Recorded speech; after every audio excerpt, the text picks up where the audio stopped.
أعوذ بالله من الشيطان الرجيم بسم الله الرحمن الرحيم الحمد لله رب العالمين والصلاة والسلام على رسول الله وعلى آله وصحبه أجمعين سبحانك لا علم لنا إلا ما علمتنا إنك أنت العليم الحكيم رب اشرح لي صدري ويسر لي أمري واحلل عقدة من لساني يفقهوا قولي اللهم نعوذ بك من علم لا ينفع برحمتك يا أرحم الراحمين. Assalamu alaikum wa rahmatullahi wa barakatuh, chers frères, chères sœurs. Aujourd'hui, Inch'Allah, je voulais aborder avec vous un sujet très important, un sujet qui nous concerne tous, qui est donc le sujet de la mort. Puisqu'Allah subhanahu wa ta'ala nous dit que chaque âme goûtera à la mort. Kullu nafsin da'iqatul maut. Et Allah subhanahu wa ta'ala nous dit également que la mort que vous fuyez va certes vous rattraper et vous serez tous présentés devant votre Seigneur, devant Allah subhanahu wa ta'ala, qui va vous informer de ce que vous faisiez. قل إن الموت الذي تفرون منهم وإنه ملاقيكم ثم تردون إلى عالم الغيب والشهادة فينبئكم بما كنتم تعملون. Chers frères et sœurs, donc chaque personne qui sait que tôt ou tard ce moment-là arrivera, on souhaite que ce soit le plus longtemps possible et que cette mort-là nous trouve dans les meilleures conditions, celles que Allah subhanahu wa ta'ala agrée, et que notre dernière parole à nous tous soit donc la ilaha illallah, puisque le prophète sallallahu alayhi wa sallam nous a dit que celui dont la dernière parole est la ilaha illallah entrera au paradis. Chers frères et sœurs, aujourd'hui donc chacun d'entre nous doit avoir un comportement, des actions en connaissance de cause. Donc si tu sais que ça arrivera tôt ou tard et tu vas être jugé, donc normalement on est tenu de se préparer. On est tenu de se préparer. Comment? À travers les injonctions, à travers ce que Allah subhanahu wa ta'ala veut selon le modèle de Rasulullah sallallahu alayhi wa sallam. Chers frères et sœurs, aujourd'hui, Allah subhanahu wa ta'ala nous a lancé un défi, mais plus particulièrement à ceux qui ne croient pas à la résurrection. Ceux qui ne croient pas qu'ils vont rencontrer Allah subhanahu wa ta'ala.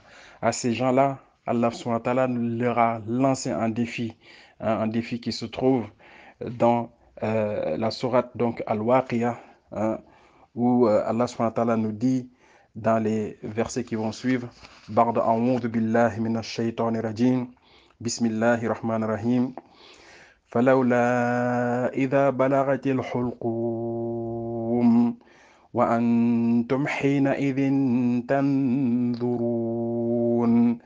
wa nahnu aqrabu ilayhi minkum walakin la tubsirun falawla in kuntum ghayra madinin tarji'unaha in kuntum sadiqin.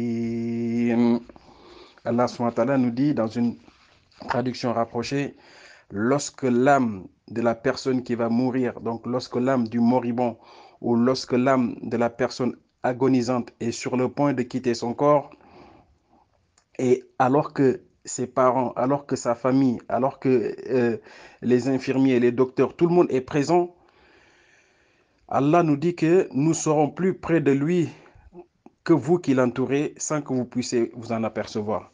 Allah subhanahu wa ta'ala, à travers ses anges, d'accord, les anges qui sont chargés de recueillir l'âme, ils seront présents. Mais personne d'entre nous ne verrait ces âmes-là, ces anges.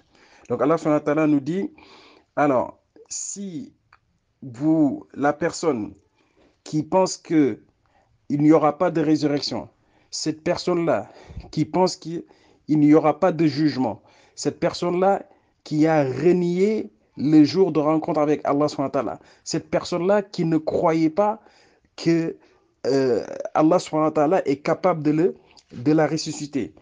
Eh bien, si cette personne-là croit en tout cela, alors pourquoi elle ne va pas empêcher à cette âme de s'envoler? Pourquoi cette personne-là qui est sur le point de mourir, cette personne-là dont l'âme est sur le point de sortir et qui ne croyait pas en tout cela, pourquoi cette personne-là ne retiendrait-elle pas l'âme qui est en train de s'envoler? Subhanallah, subhanallah. Chers frères et sœurs, Allah subhanahu wa ta'ala est en train de nous mettre en garde, de nous mettre en garde, de mettre en garde contre toutes les personnes qui ne croient pas au jour de la résurrection. Ces personnes-là qui pensent qu'il n'y aura pas de jugement. Ces personnes-là qui pensent qu'ils n'auront pas de comptes à rendre. Lorsqu'ils seront sur le point de mourir, alors pourquoi ils ne retiendraient-ils pas leur âme puisque tu ne crois pas à tout ça? Subhanallah, ça c'est un défi qu'Allah subhanahu wa ta'ala est en train de lancer.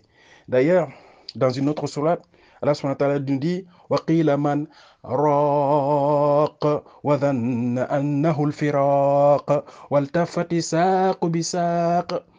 Jusqu'à la fin du verset, Allah subhanahu wa ta'ala nous dit euh, est-ce que la personne qui est en train de mourir, hein, les gens vont demander, est-ce qu'il y a un docteur? Est-ce qu'il y a un infirmier? Est-ce qu'il y a quelqu'un, hein, un spécialiste dans la médecine qui va le retenir? Hein? Mais il n'y aura rien à faire. Il n'y a absolument rien à faire. Parce que c'est ce jour-là où Allah subhanahu wa ta'ala a décidé que ton âme va partir. Et personne d'entre nous n'arrivera à retenir cette âme-là qui sera donc sur le point de partir. Donc, chers frères et sœurs, ça c'est un gros défi qu'Allah subhanahu wa ta'ala lance à tout le monde, en particulier aux personnes qui renient, hein, ce jour fatidique qui va arriver pour chacun d'entre nous.